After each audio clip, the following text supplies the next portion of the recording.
মিছিল করুন, মিটিং করুন, দাঙ্গা করবেন না। দাঙ্গা করবে ওরা। 19 তারিখে ভোট, 17 তারিখে দাঙ্গা করবে। তোমাদের তো রাম কানে কানে বলে দিয়ে যায়নি তুমি দাঙ্গা করো, কিন্তু এরা দাঙ্গা করবে, করে এরাই একে ঢুকিয়ে দেবে। কেউ কোনো প্ররোচনায় পা দেবেন না, নিজের মতো থাকবেন। ওরা একদিন নাচবে, ওদের নাচন কাঁদন আপনারা পরের দিন মিছিল করবেন, শান্তির মিছিল করে বন্ধ করে দেবেন।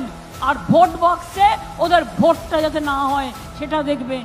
পুরুলিয়ার লধুগুড়ায় রাজ্যের মুখ্যমন্ত্রী আজকে তার বক্তৃতার মাঝে এই শব্দগুলি তিনি প্রয়োগ করেছেন, যা অত্যন্ত তাৎপর্যপূর্ণ, গুরুত্বপূর্ণ। তার কারণ তিনি একেবারে দিনক্ষণ দিয়ে জানিয়ে দিয়েছেন যে 17 তারিখ পশ্চিমবঙ্গে দাঙ্গা হতে পারে। এই দাঙ্গার ফয়দা তারা লুটবে 19 এপ্রিল ভোটে এবং সেখানে এনআইএ ঢুকিয়ে দেবে।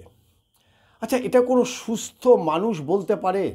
রাজ্যের একজন মুখ্যমন্ত্রী, এ কোন মুখ্যমন্ত্রীকে নিয়ে পশ্চিমবঙ্গের মানুষ বাস করছে? কোন মুখ্যমন্ত্রী শাসন চালাচ্ছে পশ্চিমবঙ্গে? এটা ভারী অদ্ভুত লাগছে এই কথাগুলি শুনে। একটা রাজ্যের মুখ্যমন্ত্রী, তিনি রাজ্যের প্রধান প্রশাসক, তিনি আগেভাগেই বলে দিচ্ছেন যে 17 তারিখ দাঙ্গা হবে। তো এনআইএ তো আগে তাকে জিজ্ঞাসাবাদ করা উচিত, তিনি কোথা থেকে পেলেন এই খবর 17 তারিখে দাঙ্গা হবে? কারা দাঙ্গা করবে? যদি তিনি জেনেই থাকেন তাহলে আগে জানান যে কারা দাঙ্গা করবে, তাদের বিরুদ্ধে ব্যবস্থা নিন উনি।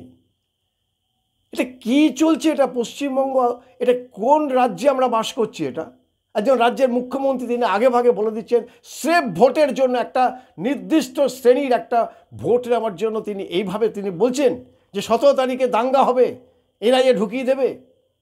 নিজেদের সমস্ত অপরাধকে তিনি আড়াল করার জন্য এই ধরনের মন্তব্য করছেন, পশ্চিমবঙ্গের রাজ্যের মানুষকে এইভাবে তিনি ভুল পথে চালিত করছেন, বিভ্রান্ত করছেন।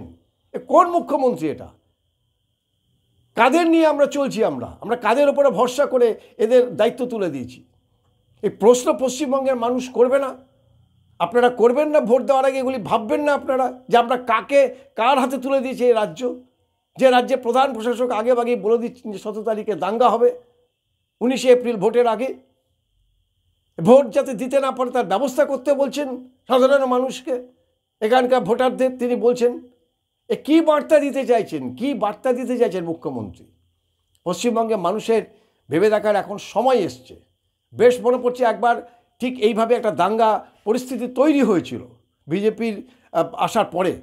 সেই সময় রাজ্যের মুখ্যমন্ত্রী ছিলেন বুদ্ধদেব ভট্টাচার্য, তিনি জানিয়েছিলেন যে যারা দাঙ্গা করতে আসবে মাথা ভেঙে গুড়িয়ে দেব।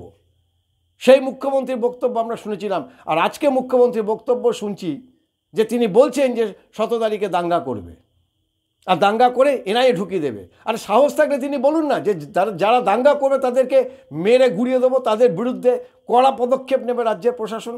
একবারও তো তিনি কোথাও বলছেন না এই কথাটা, যেটা বুদ্ধবাবু বলেছিলেন। রাজ্যের প্রশাসক হিসেবে তো তার এটা বলার কথা যে যদি কেউ দাঙ্গা করতে আসে মেরে ভেঙে গুড়িয়ে দেবো একদম।